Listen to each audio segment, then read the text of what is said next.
शिव सरस्वती ऋषि कश्यप हुए, वो कश्मीर हमारा था। जहाँ पंचतंत्र लिखा गया वो कश्मीर हमारा था। तू जानता ही क्या है कश्मीर के बारे में? दोस्तों 19 जनवरी 1990 वो तारीख थी जब आजादी के बाद जवाहर टनल के उस पार लाखों लोगों को पलायन का दर्द झेलना पड़ा और ना चाहते हुए भी उन्हें टनल के इस पार से उस पार आना पड़ा।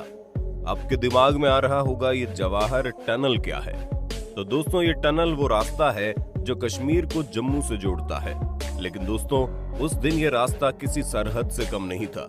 इस टनल के जरिए लाखों कश्मीरी पंडित अपनी जान बचाकर कश्मीर से जम्मू के शरणार्थी कैंप तक पहुंचे थे। किसी दूसरी कंट्री में शायद ऐसा पहली बार हुआ था जब उस मुल्क की बहुसंख्यक आबादी को न चाहते हुए भी अपना घर बार छोड़ना पड़ा था। सवाल ये कि आखिर उस दिन ऐसा क्या हुआ जिससे रातों रात कश्मीरी पंडितों को अपना घर बार छोड़ने पर मजबूर होना पड़ा?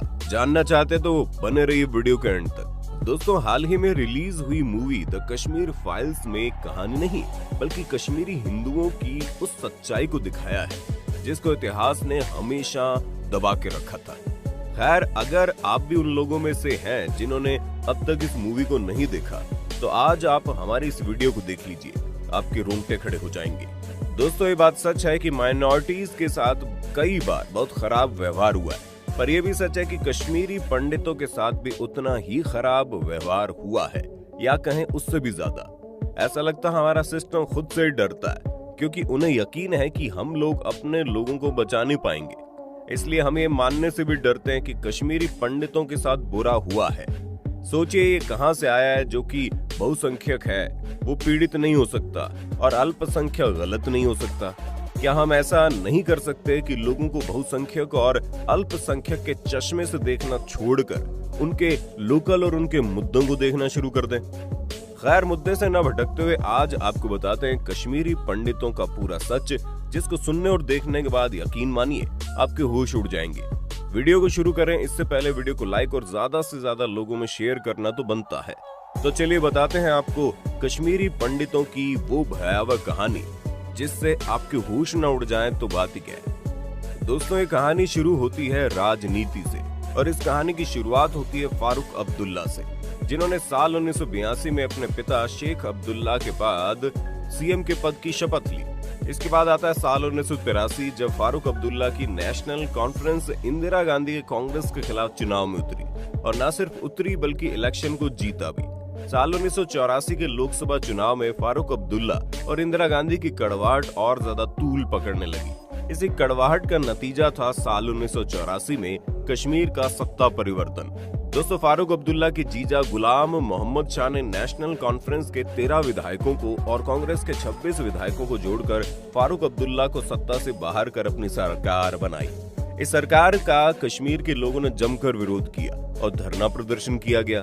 दोस्तों शायद आपको ये बात पता भी ना हो लेकिन कश्मीरी पंडितों पर सबसे पहले हिंसा का मामला सामने आया 1986 में ही, जब अयोध्या में राम मंदिर का ताला खोला गया।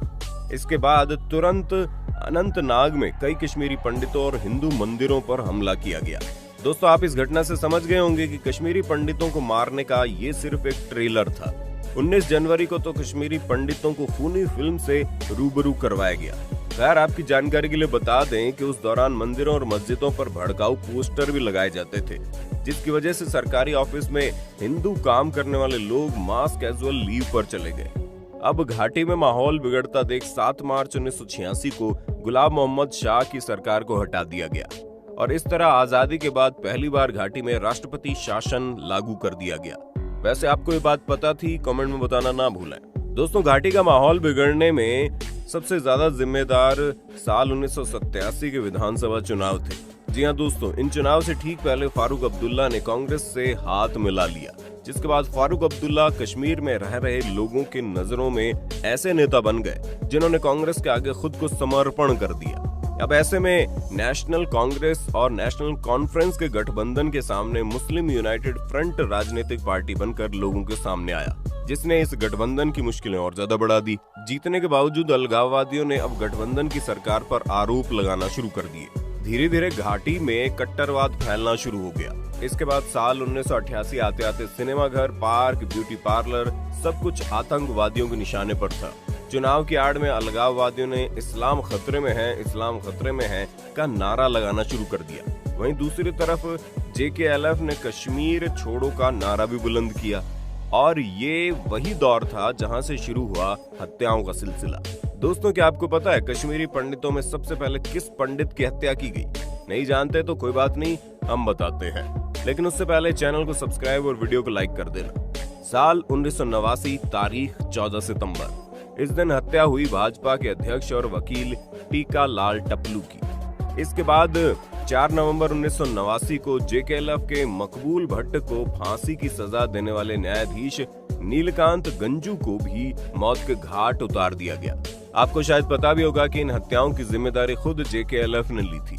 दोस्तों, आप यकीन नहीं करेंगे, उस वक्त मस्जिदों में, सड़क पर, गलियों में हर तरफ एक ही नारा दिया जाता था, रालिव गालिव या चालिव।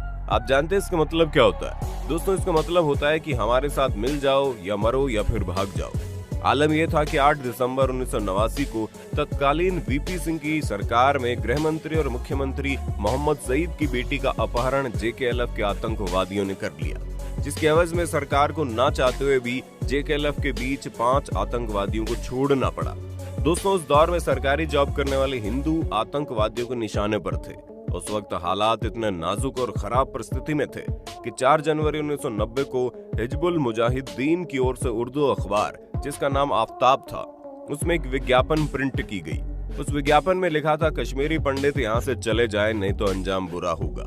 अब घाटी में बिगड़ते हालात को देखते हुए 19 जनवरी 1990 को जगमोहन को फिर से जम्मू कश्मीर का गवर्नर नियुक्त किया गया, जो इससे पहले 1984 से 1989 तक जम्मू कश्मीर के गवर्नर रह चुके थे।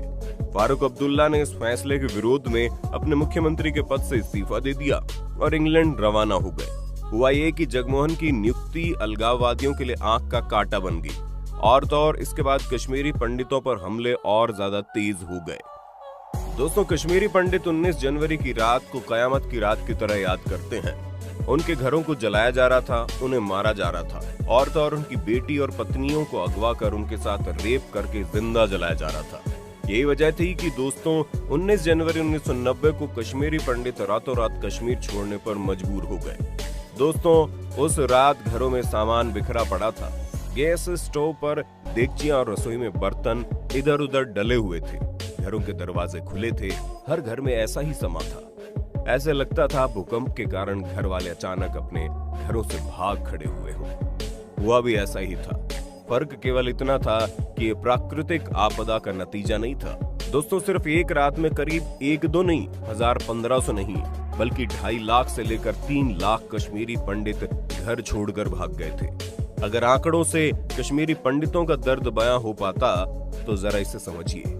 20वीं सदी की शुरुआत में लगभग 10 लाख कश्मीरी पंडित थे और आज की तारीख में 9000 से ज्यादा नहीं है।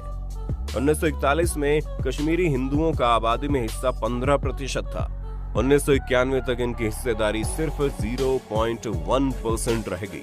जब किसी समुदाय की आबादी 10 लाख से घटकर 10,000 से कम रह जाए तो उसके लिए एक ही शब्द है, वो है नरसंहार। दोस्तों, इस दिन को याद सिर्फ और सिर्फ पलायन की वजह से किया जाता है। ऐसा नहीं है कि 19 जनवरी के बाद कश्मीर में किसी पंडित की हत्या नहीं हुई। दोस्तों, घर छोड़ना, मार पिटाई, ये तो वो दर्द है जो हमें दिखता है, समझ आता है, लेकिन हम वो दर्द देख ही नहीं पाते जो हमें दिखता नहीं है।